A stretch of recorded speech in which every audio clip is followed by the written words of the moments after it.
Hello everyone. तो आज की इस वीडियो में हम welcome to demon school Iruma kun season 3 के एपिसोड 20 को एक्सप्लेन करेंगे। So let's start the expo. तो एपिसोड की स्टार्टिंग में हम देखते हैं कि इरुमा लीड के घर पर जाता है और लीड को अपना नया खरीदा हुआ मोबाइल गेम कंसोल दिखाता है, जिसे देखकर लीड इरुमा से कहता है कि तो आखिरकार उन्होंने तुम्हें ये खरीद के दे ही दिया।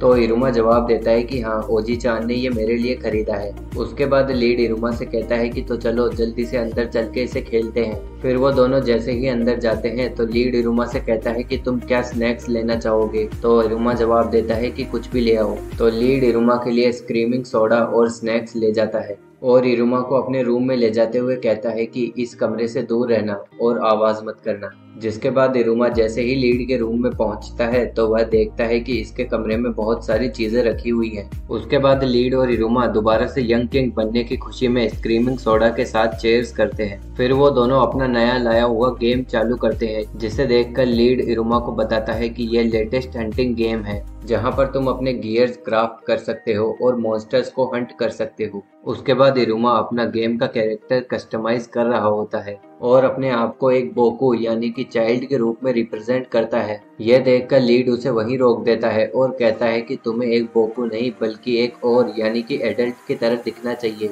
तो इरुमा लीड से कहता है कि क्या सच में मैं ऐसा कर सकता हूँ। तो लीड जवाब देता है कि तुम बिल्कुल कर सकते हो, क्योंकि तुम एक यंग किंग हो। देखा जाए तो सिर्फ हम दोनों ही हैं जो कि बोकू यूज करते हैं, हमारे अलावा क्लास में कोई भी और बोकू यूज नहीं करता, इसीलिए अब ये बोल्ड बनने का टाइम है। ये सब सुनकर इरुमा अपना कैरेक्टर एक और के रूप में चुनता है, जिसके बाद वह अपना पार्टनर एक कैट को चुनता है। यह देखकर लीड कहता है कि मेरे लिए सिर्फ एक ड्रैगन ही बना है, क्योंकि ड्रैगन्स बहुत ही ज्यादा स्ट्रॉन्ग होते हैं, इसलिए मैं इसे ही चुनूंगा। उसके बाद लीड इरुमा को बताता है कि तुम इस गेम के अंदर एक शादी भी कर सकते हो। तो बताओ तुम्हें किस टाइप की लड़की पसंद है। मुझे तो एक सेक्स अपील से भरी हुई लॉन्ग टेल वाली लड़की चाहिए। यह सुनकर इरुमा जवाब देता है कि मैंने इन सब के लिए तुमसे नहीं पूछा। तो लीड चिल्लाते हुए जवाब देता है कि इनोसेंट बनने से कुछ नहीं होगा। उसके बाद लीड अपनी एक बुक निकालता है और इरुमा को दिखाते हुए कहता है कि तुम्हें ये जरूर पढ़नी चाहिए। तो इरुमा जवाब देता है कि नहीं, इसे देखकर ओजी चान गुस्सा होंगे। वो दोनों इसी बात पे एक दूसरे से लड़ाई कर रहे होते हैं। तभी लीड की सिस्टर जाग जाती है और उनके रूम में आकर कहती है कि इस तरीके से शोर मचाना बंद करो। यह कहकर वह उसे मारने लगती है। तभी लीड उससे कहता है कि ऐसा करना बंद करो, मेरा क्लासमेट भी यहीं पर बैठा है। यह सुनकर वह इरुमा की तरफ देखती है, जिसके बाद वह वापस अपने रूम में जाकर अच्छे कपड़े पहन कर आती है और इरुमा से कहती है कि मैं लीड की बड़ी बहन हूँ शेकी, क्या तुम्हारा कोई बड़ा भाई भी है। यह सब देखकर लीड अपनी बहन को वहाँ से बाहर निकालता है और इरुमा से कहता है कि इन सब के लिए मुझे माफ करना। तो इरुमा जवाब देता है कि तुम दोनों बिल्कुल एक जैसे लगते हो। तभी लीड की बहन वापस से कमरे के अंदर आ जाती है और कहती है कि इरुमा तो चेयर डीमन का ग्रैंडसन है। तभी लीड अपनी सिस्टर से कहता है कि अब बहुत हुआ, वापस अपने रूम में जाओ। तो शेकी इरुमा के पास जाती है और कहती है कि क्या तुम कुछ स्नैक्स लेना चाहोगे। तो इरुमा जवाब देता है कि हाँ। तभी लीड आता है और इरुमा से कहता है कि इसके जाल में मत फंसना।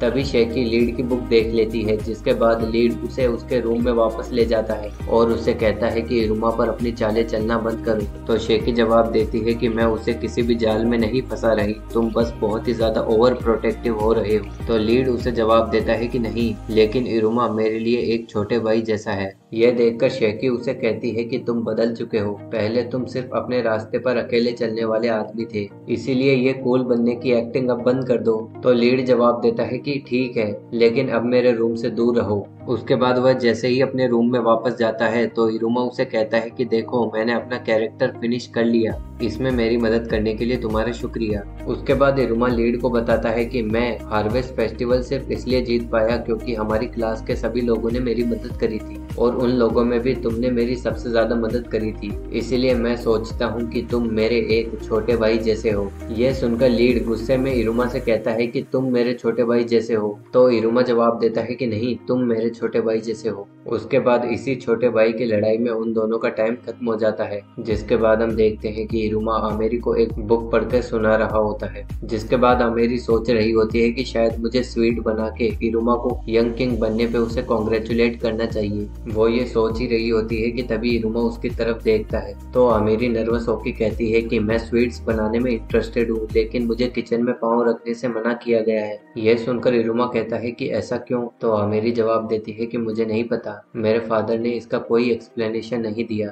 तो इरुमा कहता है कि अगर ऐसा है तो तुम मेरे घर पर आ सकती हो। उसके बाद आमेरी जैसे ही इरुमा के घर पर जाती है तो वह सोचती है कि ये तो एक मैरिज लाइफ की रिहर्सल की तरह लग रहा है, तो क्या मुझे सबसे पहले ओजी चान के पास जाकर उन्हें ग्रीट नहीं करना चाहिए। यह सुनकर ओपेरा कहता है कि कौन से ओजी चान। तो आमेरी जवाब देती है कि मेरा मतलब था चेयर डीमन से। तो ओपेरा उन्हें बताता है कि चेयर डीमन किसी काम से बाहर गए हुए हैं, जिसके बाद वह उन दोनों से कहता है कि तो मैं अब चलता हूँ, अगर कोई मदद चाहिए हो तो मुझे बुला लेना। तभी इरुमा आमेरी से कहता है कि अब हमें शुरू करना चाहिए। तो आमेरी जवाब देती है कि हाँ तुम सही कह रहे हो, लेकिन मुझे माफ करना, मैं इतनी सारी चीजें बिना सोचे समझे ले आई। उसके बाद वो स्वीट्स बनाना चालू करते हैं, जिसके लिए वो सबसे पहले अपने हाथ धोते हैं। मीनवाइल ओपेरा छुपकर उन पर नजर रख रहा होता है। उसके बाद इरुमा ओपेरा की रेसिपी पढ़ता है और आमेरी को बताता है कि सबसे पहले हमें 120 ग्राम बटर और 50 ग्राम शुगर को बहुत ही अच्छे से मिक्स करना होगा। तो इरुमा सारे बटर को पॉट में डाल देता है। ये देखकर ओपेरा कहता है कि वो ऐसा क्यों कर रहे हैं, जबकि रेसिपी में लिखा है कि 120 ग्राम बटर लेना है। तभी आमेरी इरुमा से कहती है कि ये तुम क्या कर रहे हो। ये देखकर ओपेरा सोचता है कि हाँ आमेरी, उसे सही से समझाओ कि रेसिपी को दोबारा से ठीक से पढ़े।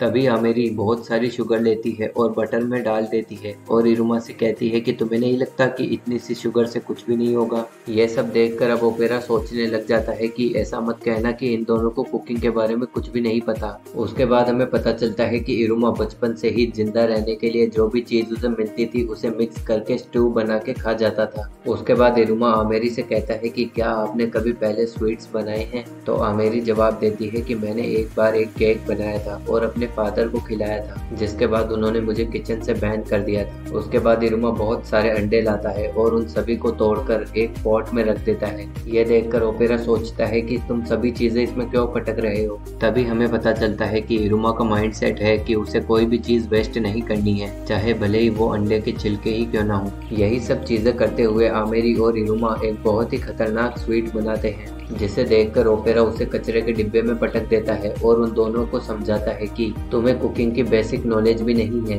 किसी भी चीज को बनाने के लिए दो चीजें इम्पोर्टेंट है। पहला है एक अच्छी रेसिपी को पूरी तरीके से फॉलो करना और दूसरी है तुम्हारी फीलिंग्स। जब भी तुम कुछ बनाते हो तो तुम्हें अपने चेहरे के ऊपर एक स्माइलिंग फेस रखना चाहिए। उसके बाद ओपेरा उनकी स्वीट्स बनाने में पूरी तरीके से मदद करता है और उन्हें हर एक चीज अच्छे से समझाता है और उन्हें बताता है कि कौन सी चीज तुम्हें रखनी चाहिए और कौन सी चीज तुम्हें कचरे की तरफ फेंक देना चाहिए। उसके बाद ओपेरा आमेरी की मदद कर रहा होता है, तभी इरुमा एक चीज को खोल देता है जिसमें से एक मॉन्स्टर बाहर निकलता है जो कि इरुमा पर हमला करता है, लेकिन ओपेरा उसे बचा लेता है और उस मॉन्स्टर को वापस से उस पॉट के अंदर सील कर देता है। उसके बाद वह जैसे ही इरुमा की तरफ देखता है तो उसे पता चलता है कि उसने सारे बॉक्स खोल दिए हैं। इतनी सारी मुसीबतों के बाद आमेरी और इरुमा अच्छी कुकीज बनाने में कामयाब हो जाते हैं, लेकिन इन सभी चीजों से ओपेरा बहुत ही ज्यादा परेशान हो जाता है और कुछ देर के लिए बाहर चला जाता है। उसके बाद वो दोनों अपनी सारी कुकीज को पैक कर रहे होते हैं। तभी इरुमा आमेरी के पास जाता है और उससे पूछता है कि तुम किसे ये कुकीज देने वाली हो।